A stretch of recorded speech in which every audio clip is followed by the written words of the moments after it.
Good morning, everybody, and welcome to the briefing today, Friday, 5th of January, 2024.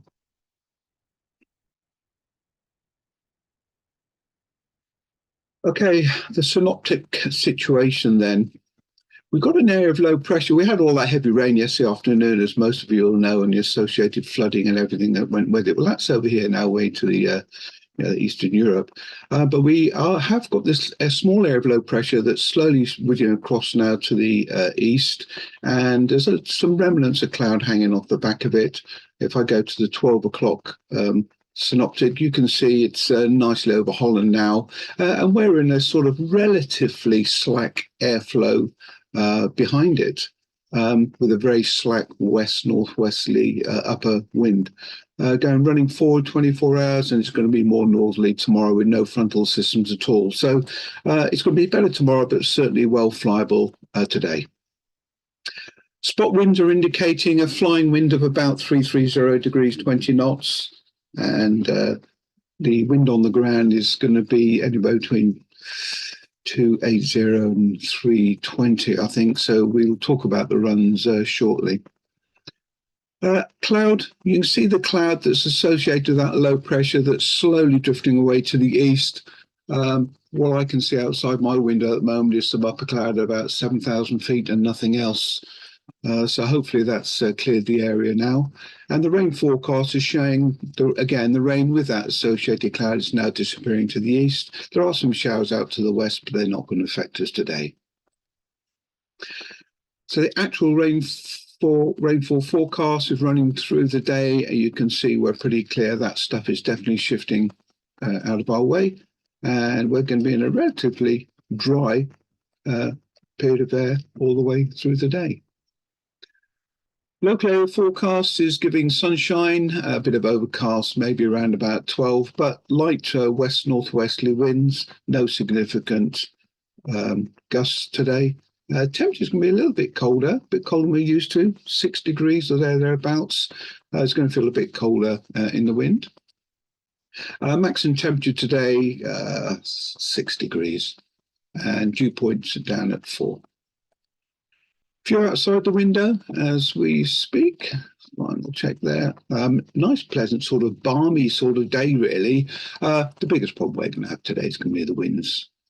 Lasham forecast just under 3 degrees, dew points just under 1, and the winds are on the west-southwesterly direction. Odium's actually indicating 8-knot westerly wind at the moment, no forecast on them at the moment. But if you look at Farnborough, again, they're showing a 5-knot westerly wind, but later on becoming west-northwest, a few clouds at 3,500 feet, and broken clouds at 1,400 after about 4 o'clock. So they're indicating a westerly flow as well. Top meteo, significant weather, doesn't actually agree with the clearances of what everything else is given. So this is at 5 o'clock today. You can see it's still indicating that's over. But if we run it back now towards where we are now, 9 o'clock, it's indicating it's clear. But actually it's dragging more moist air in over our area. So I'm not convinced the top meteo has actually got it right today. I think what we have out the window is going to be the ideal thing. And there are no TAMs to affect us today. We do need to spend a little bit of time, though, today talking about the runs or possible runs. Mike Birch is actually going to be running the field, certainly to start off with. And I think the preference would be, of course, to operate off runway 27. But if the wind does go around significantly to the north later on, we might have to move, or it may have done that already. I'm not 100% certain about that. So if that is the case, if we do operate off 27, then we'll be operating the run will be a wet 27 operation. The wind will be on the north side this time. Because of the crosswind, it's going to be significantly far up the field, so that if the cable does drop towards, the south, then it's not going to cause any damage with any of our friends. So the cable will run up literally up the north end of the airfield, meeting up with the launch point on that side. Left-hand circuit onto the runway. and right-hand circuit onto the grass north. Now, the problem would occur if we have to go onto runway 34. If that's the case, we'll have the winch in the usual place. Let's get the right pen.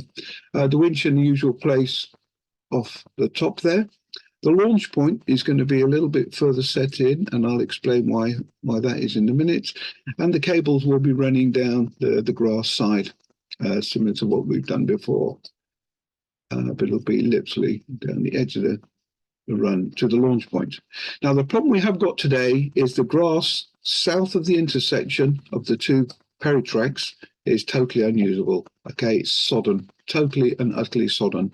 So we can't use this area of grass at all. Okay, so any landings are going to have to be up the field, a bit further up the field, probably on the right-hand circuit. I suggest the landings are going to be in this sort of direction up there. Okay. Any area terrain that we do, if we do, bearing in mind the launch point controls there, we'll probably do off this bit of peritrack here. Okay. And it's perfectly manageable. We've done that before. Obviously, we need to be concerned about any approaching gliders from behind, but it'll be pretty limited. We've only been doing 1 or 2 area tows recently anyway. Okay, so movements today. We have 3 twin movements today. They're not as disastrous for us unless we're on runway 34. And if we're on runway 34, then we're going to need to make sure the cable's off the runway. But there's a twin arriving at 10:50, another twin departing on an air test at 12 to be back about 1 o'clock, and a further, that same aircraft, if it's serviceable, will then be departing at 2:30. Our gliders we have available are 778 and the 2 K13s. As I mentioned earlier, Mike will be running the field today, but I should be there for about 10:30. And I can assist him if required, for sure. But I don't think the simulator will be a factor. We're going to be flying all day pretty well. Limited operation. We have to suck and see with the grass operation and how wet it is. But I think we should be good, providing we fly sensibly and don't use the wheel brake very often. I'd like to thank everyone yesterday for cleaning all the gliders on their way in. I have got a plan to get longer hoses. I do apologise. The hose we used 3-4 days ago was a loaned one. I didn't realise that.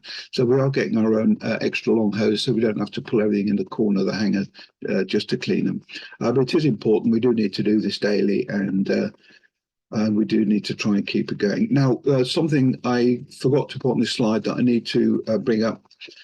Towing. When we're towing the gliders now, I'd like to desist from using the nose hook. So if we're towing the gliders, can we please use the belly hooks? The advantage of this, of course, is you're not opening and closing the canopies all the time. You're not pulling the release at jaunty angles to try and put the cable on when you're on your own.